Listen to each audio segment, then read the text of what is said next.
오늘 본문엔 깨지기 직전의 위기에 있었던 한 가정이 소개되고 있습니다.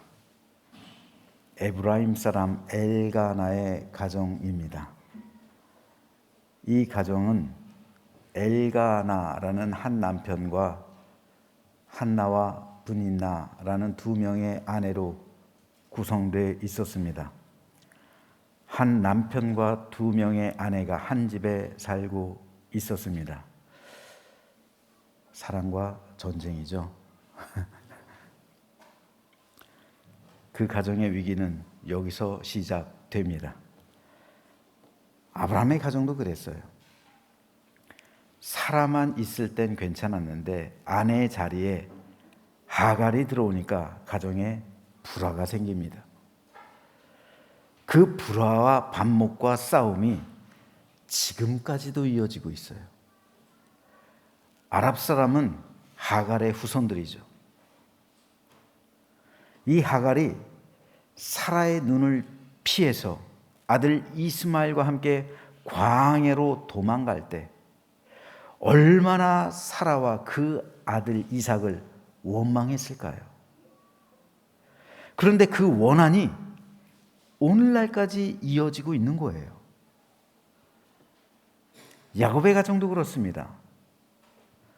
한 남편의 두 아내가 있으니까 분란이 끊이질 않는 거예요. 오죽하면 레아의 자식들이 라헬의 자식인 요셉을 죽이려 했을까요? 오늘 본문의 엘가나의 가정 역시 동일한 경험을 하고 있는 거예요. 한나는 자식을 낳지 못하던 여인이었습니다. 고대 세계에서 자식을 낳지 못하는 여인은 신의 저주를 받은 여인으로 취급됐습니다. 그러니 한나가 그 사회에서 받는 스트레스와 억눌림이 얼마나 심했을까요? 그런데 정작 한나를 괴롭히던 사람은 따로 있었습니다.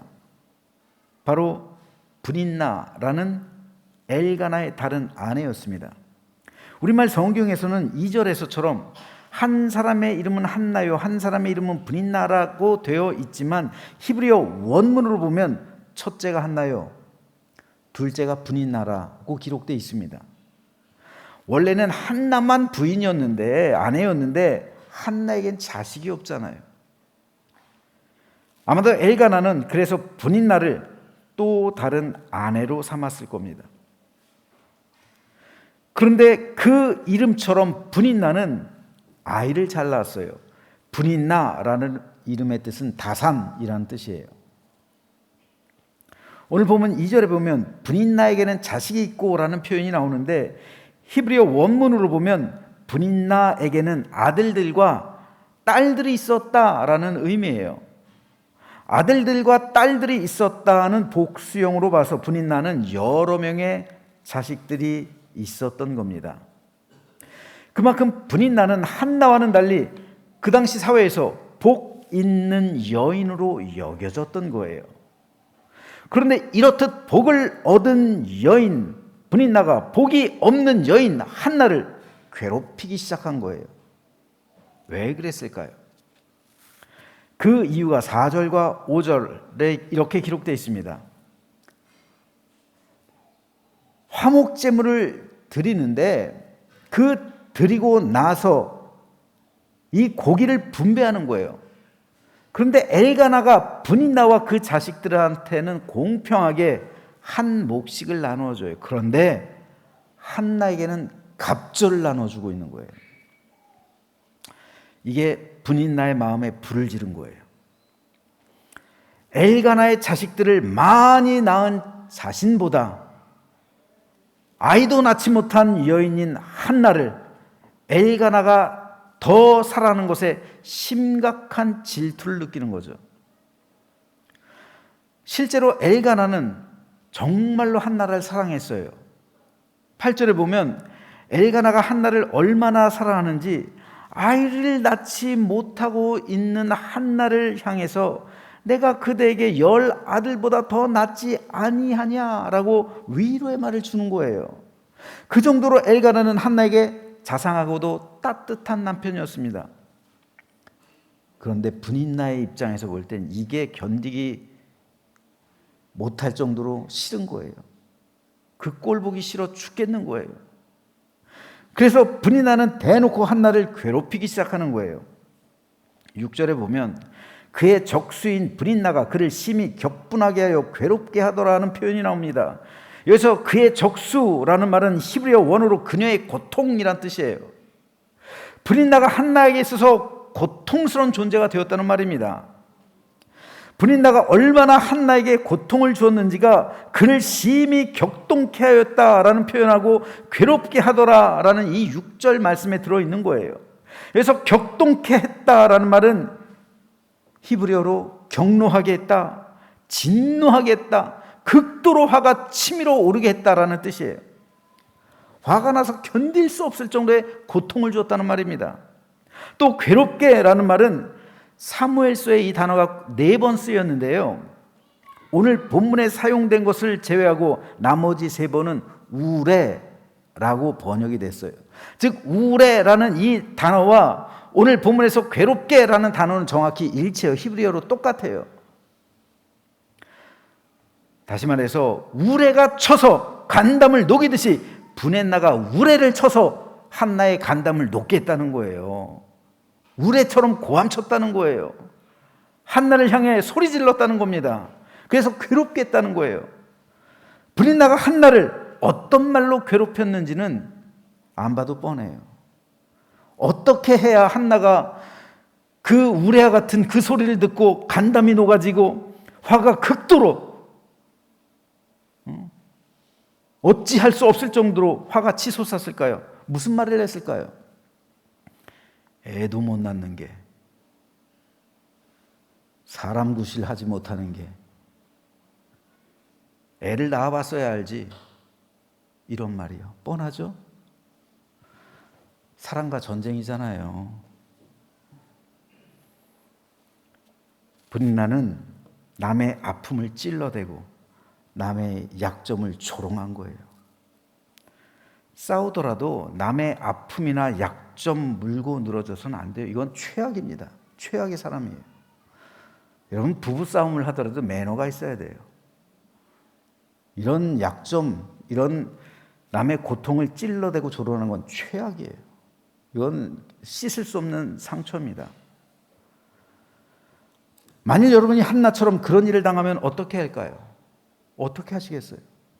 사라는요, 하가를 학대했어요. 주인이니까 학대할 수 있죠. 여주인이니까. 사라는 그런 일이 발생했을 때 하라를 학대하는 편을 선택했어요. 레아와 라헬은요, 서로 싸웠어요. 둘은 서로 싸웠어요. 그런데 한나는요, 참았어요. 한나는 참았어요.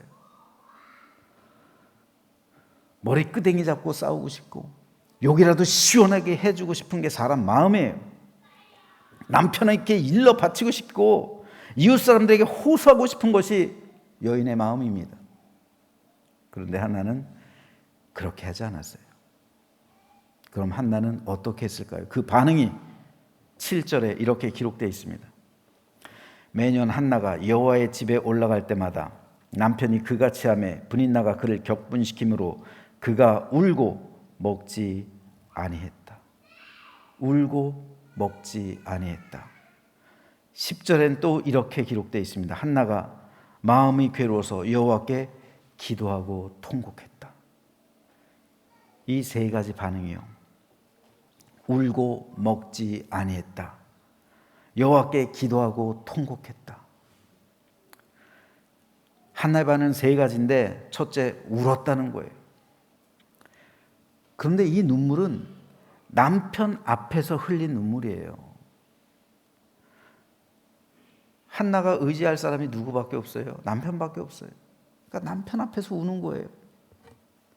하지만 남편 앞에서 운다고 뭐가 해결돼요? 남편 앞에서 운다고 근본적인 게 해결이 안 되잖아요.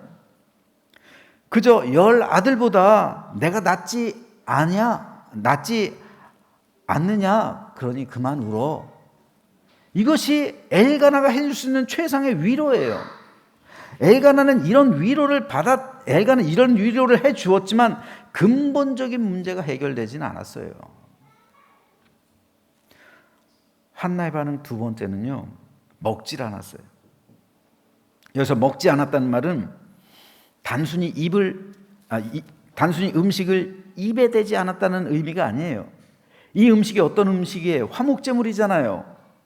하나님께 제사를 드리고 나서 먹는 화목제예요.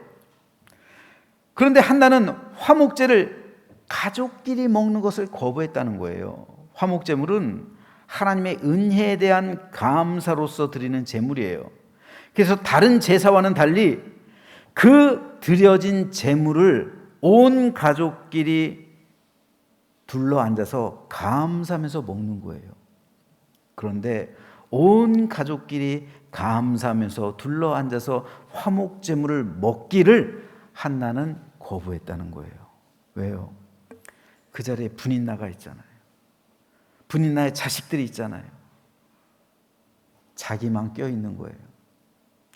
자기만 그 자리에 껴있는 거예요. 그러니까 이게 감사제겠어요? 한나에게는 고통스럽죠. 고통스러운 현장인 거예요. 그러니까 그 음식 먹기를 거절한 거예요. 그 앞에서 분인나가 노려보고 있어요. 그 자식들이 둘러앉아 있어요. 자신은 자기 이름과는 달리 하나님의 은혜를 지금 전혀 받지 못하고 있어요. 한나의 이름의 뜻은 은총이에요. 하나님의 은총이란 말입니다. 그런데 그 은총을 지금 누리지 못하고 있어요. 그러니까 그 음식 먹기를 거부한 거예요. 그래서 한나는 세 번째 반응을 보입니다. 이 반응이 중요해요.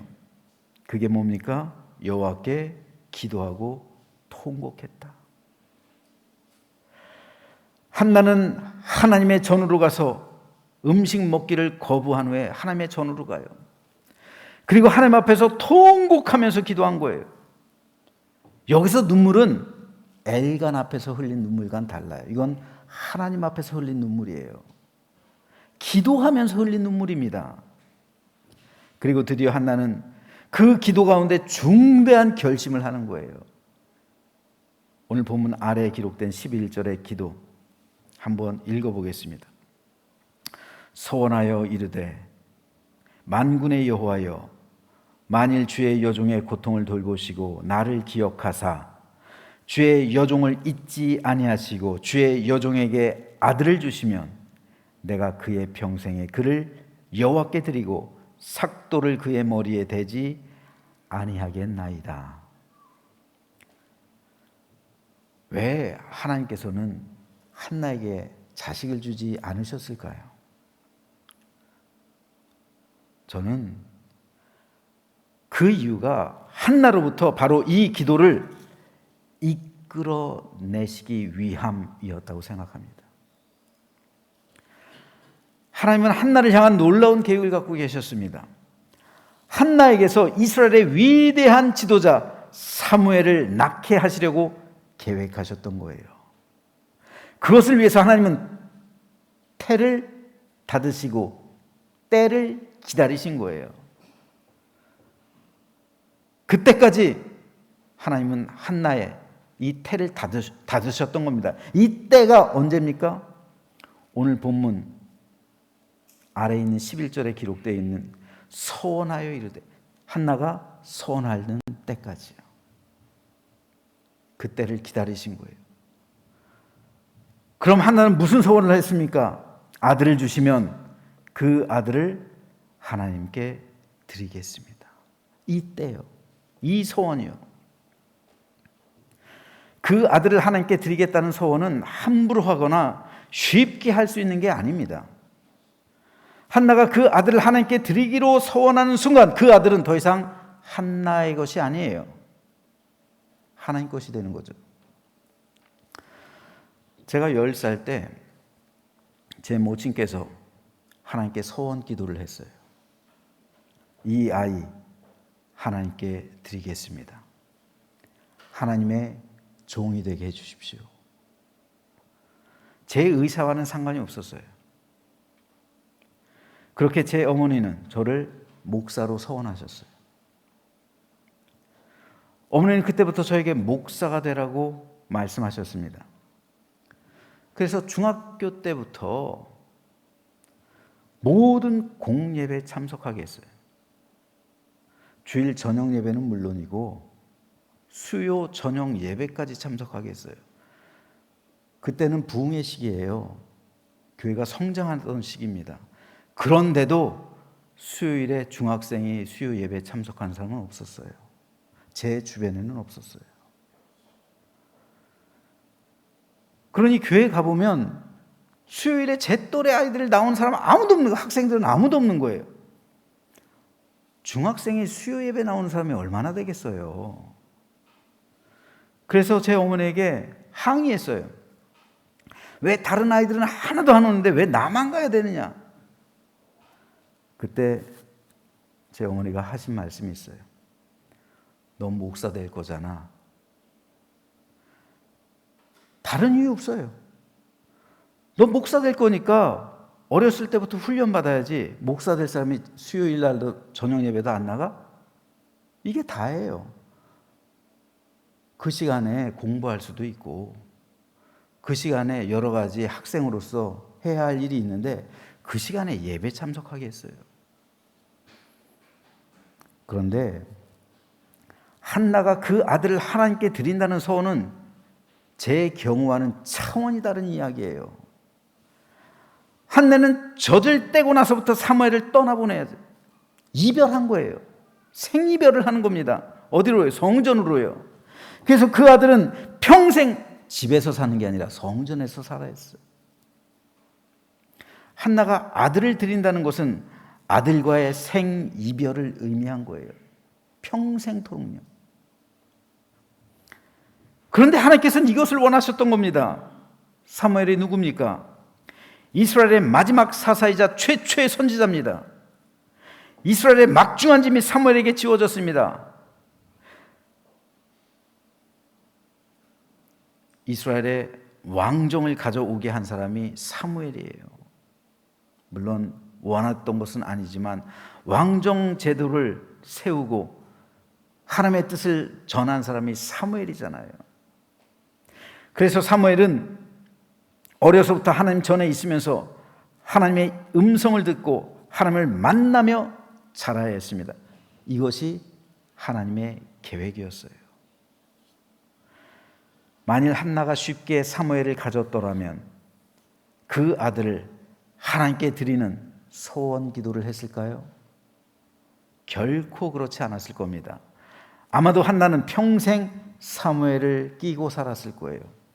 그리고 사무엘 또한 이스라엘의 위대한 지도자가 아니라 평범한 사람으로 일생을 살았을 겁니다. 바로 여기에 하나님의 위대한 섭리가 있습니다.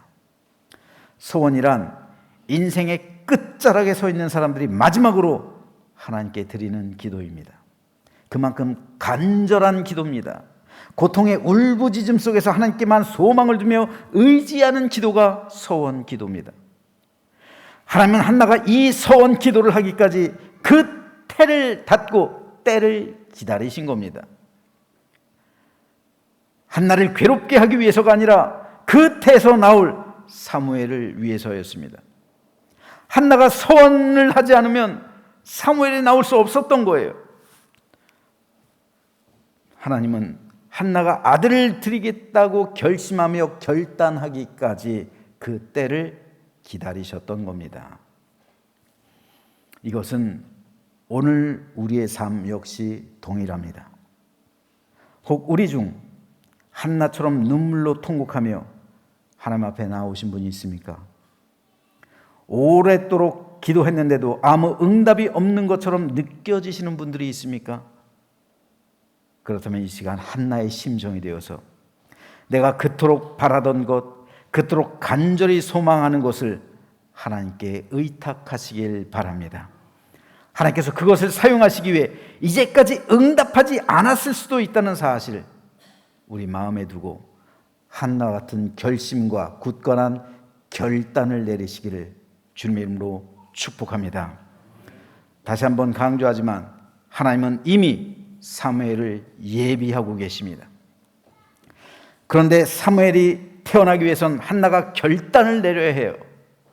하나님께서 기다리시던 것이 바로 이 결단의 때입니다. 따라서 이 결단은 자기 포기요, 하나님에 대한 전적인 의탁이라 할 수 있습니다. 내 생각과 내 뜻 포기하고 하나님을 전적으로 의지할 때 길이 열렸다는 말입니다. 우리 가운데 아직 응답되지 않은 기도가 있으신 분들, 내 생각, 내 뜻, 내가 원하는 것 다 내려놓고 하나님을 전적으로 의지하게 된다면 그때 길이 열리고 문제의 응답이 하나님부터 임하게 될 줄로 믿습니다. 다음으로 한나는 자기가 가장 소중하게 생각했던 것을 하나님께 드렸습니다. 나에게 있어서 가장 소중한 것을 하나님께 드려야 그것이 하나님께 쓰임받는 재물이 되는 거예요. 한나에게 있어서 가장 소중한 아들, 그 아들 하나님께 드리니까 그 아들을 하나님께서 사용하셔서 이스라엘의 위대한 지도자가 되게 하신 거예요. 여러분 한번 생각해 보죠. 10아들이 있다고 생각해 보세요. 그렇다면 누구를 하나님께 드려야겠습니까? 누구를 하나님의 종으로 세워야 할까요? 가장 천명하고 진실하고 좋은 아들을 하나님께 드려야죠. 그런데 가만 보니까 너는 공부도 별로 잘 못하고 사회에 나가서 별로 할 것도 없어. 그냥 신학교 가서 목사나 되라. 이러면 한국교회 망하는 거예요. 반대가 돼야 돼요. 너는 누가 보기에도 내 아들 중에 제일 탁월하다. 제일 믿음직스럽고 무엇을 해도 성공할 수 있을 것 같아. 그러니 너는 하나님의 종이 되라. 이러면 한국교회가 사는 거예요. 여러분 지금 한국교회 신학교 수준이 어때요? 평균 이상입니까? 평균 이하입니까? 여러분 이거 도전받아야 돼요. 가장 좋은 것을 하나님께 드려야 그것을 가지고 하나님이 역사하시는 거예요. 곧 죽어서 다 없어져 버릴 양조차도 가장 좋은 것을 하나님께 드릴 때 그 위에 하나님께서 임재하신 거예요. 비루 먹은 것, 상한 것, 곧 죽을 것, 이런 것을 하나님께 드렸을 때는 오히려 하나님의 진노하심이 임한 거예요. 그러므로 저는 오늘부터 저와 여러분 모두가 우리 자녀들에게 이렇게 가르쳤으면 좋겠어요. 가장 좋은 것은 하나님 것이다. 여러분 이 말씀 마음에 새기시기 바랍니다. 내 인생에 있어서도 마찬가지예요. 가장 좋은 것은 하나님 것이에요. 가장 좋은 것을 하나님께 드릴 때 아깝고 손해보는 것 같지만 하나님 그것을 통해서 일하실 뿐더러 그것을 드리는 손길에도 풍성한 은혜를 내려주십니다. 하나님이 한나를 어떻게 위로하시고 복을 주셨는지 아세요? 사무엘상 2장 21절은 이렇게 기록합니다. 여호와께서 한나를 돌보시사 그로 하여금 임신하여 세 아들과 두 딸을 낳게 하셨고 아이 사무엘은 여호와 앞에서 자라니라. 아이 사무엘을, 가장 좋은 사무엘을 한나가 여호와께 드렸을 때 하나님은 한나에게 사무엘을 대신해서 세 아들과 두 딸을 주셨다는 거예요. 아이 사무엘과 한나는 생이별을 했잖아요. 그래서 사무엘은 성전에서 자라고 있어요. 그런데 그 헛헛한 마음을 위로해 주시기 위해서 하나님께서 태를 열어주셔서 세 아들과 두 딸을 주셨다는 거예요. 이게 하나님의 위로하심입니다. 아브라함이 가장 좋은 자신의 것, 즉 이삭을 하나님께 드렸을 때 하나님은 아브라함을 열국의 아버지, 믿음의 조상으로 만들어주시고 그 이삭을 통해서 이스라엘의 선조가 되게 하셨어요. 축복의 통로가 되게 하셨어요. 한나가 가장 좋은 것을 드렸더니 하나님은 더 풍성하신 것으로 하나님 이 한나에게 은혜를 베풀어 주셨다는 겁니다. 하나님은 사무엘상 2장 30절에서 이렇게 말씀합니다. 나를 존중 여기는 자는 내가 존중 여기고 나를 멸시하는 자를 내가 경멸하리라. 여러분, 우리는 어떻습니까? 저 여러분 과연 하나님을 존중 여기고 있습니까? 우리는 하나님께 나의 가장 좋은 것을 드리고 있어요. 나의 가장 좋은 것을 드리는 믿음이 하나님을 존중히 여기는 믿음이에요. 여러분, 왜 11조를 하나님께 드리는지 아세요? 11조는 나의 가장 좋은 것이기 때문에 그런 거예요. 똑같은 예물을 하나님께 드려도요, 나의 가장 좋은 것을 드리는 믿음은 좋은 믿음입니다. 하나님을 존중하는 이런 믿음이에요. 그런데 할 거 다 하고 남아서 하나님께 드린다면 그건 하나님을 존중히 여기는 게 아니에요.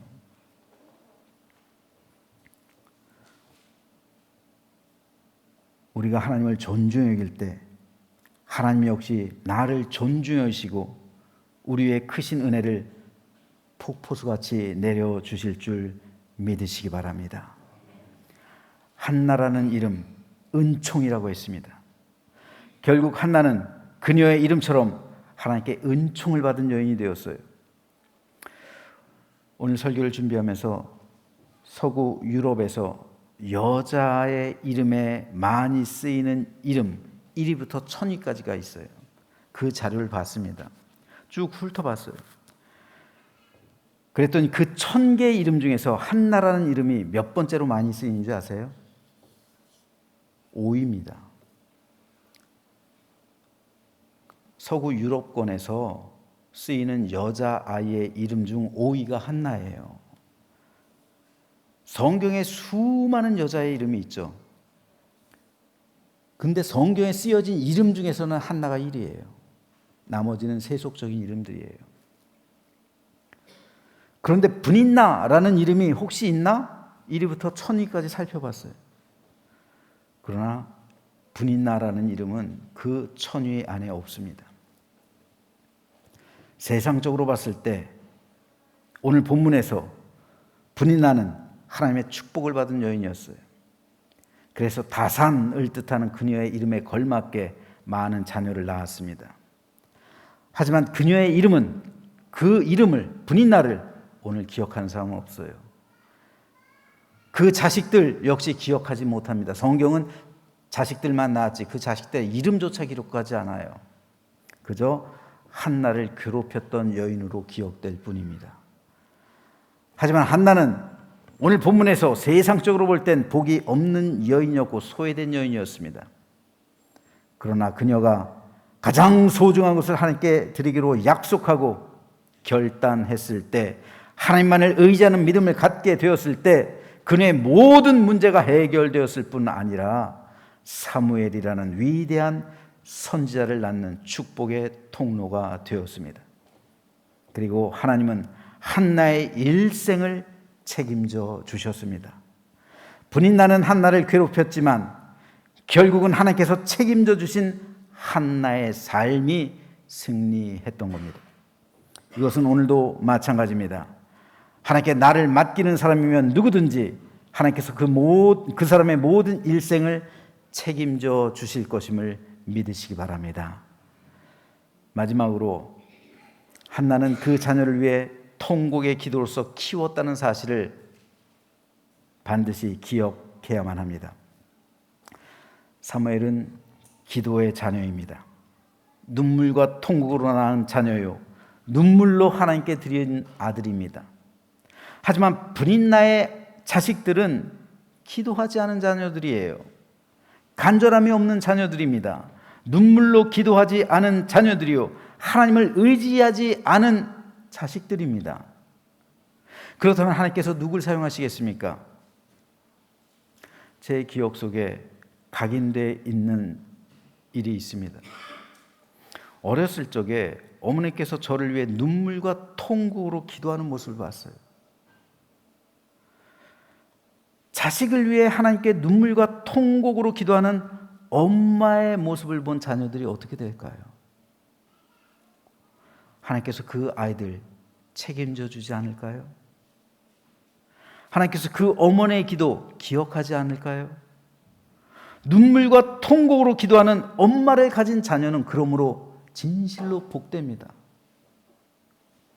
그 엄마야말로 자녀에게 해줄 수 있는 최고의 것을, 최선의 것을 주고 있는 거예요. 모든 부모는 자녀를 사랑하기 때문에 자녀가 이 세상에서 유복하게 살길 바라요. 풍족하게 살길 바라요. 그래서 대부분 재물을 물려줘요. 하지만 재물은 세상에서 살아갈 때 편리하긴 하지만 그 자녀의 영혼을 천국으로 인도하지는 못해요.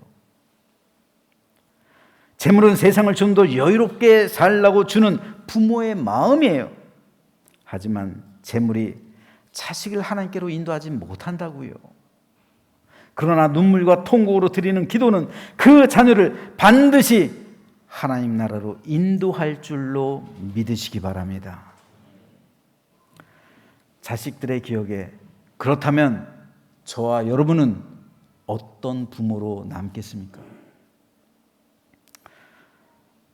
여러분, 자식을 사랑하는 마음은 예전이나 지금이나 똑같은 거예요. 모든 부모의 마음은 천년 전이나 지금이나 똑같아요. 동일합니다. 우리가 자녀를 사랑하는 것은 우리 세대나 우리 전 세대나 우리 부모님 세대나 우리 선조들 세대와 똑같아요. 그런데 제가 안타깝게 여기는 게 있어요. 제 어머니 세대 그리고 그 전 세대는 자식들을 위해서 눈물과 통곡으로 기도하던 세대예요. 그러니까 자식들이 잘 되는 거예요. 그래서 한국 교회 부흥과 성장이 온 거예요. 지금은요. 자식을 사랑하는 마음은 똑같아요. 우리 부모 세대나 지금이나 자식 사랑하는 건 다른 거 없어요. 똑같아요. 하지만 자식을 위해서 눈물과 통곡으로 기도하는 사람은 현격하게 줄었습니다. 별로 없는 것 같아요.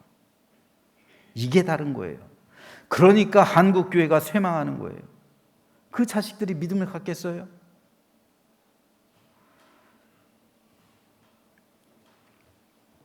내가 내 자녀를 위해 눈물과 통곡으로 기도하지 않는데 누가 내 자녀를 위해 그렇게 기도해 주겠어요? 하나님께서 부모에게 주신 가장 큰 사명은 자녀를 위해 기도하는 사명이에요.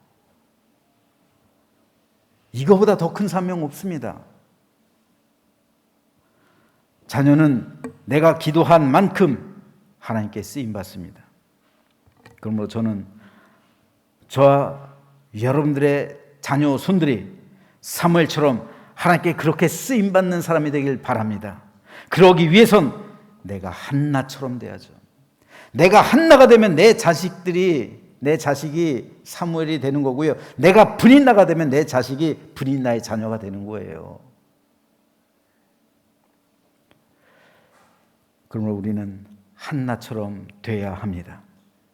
그래서 하나님께 가장 좋은 것을 드리고 내 자녀를 위한 눈물과 통곡으로 기도하는 사람이 되어야 합니다. 그래야 내 자녀가 사무엘처럼 되는 거예요.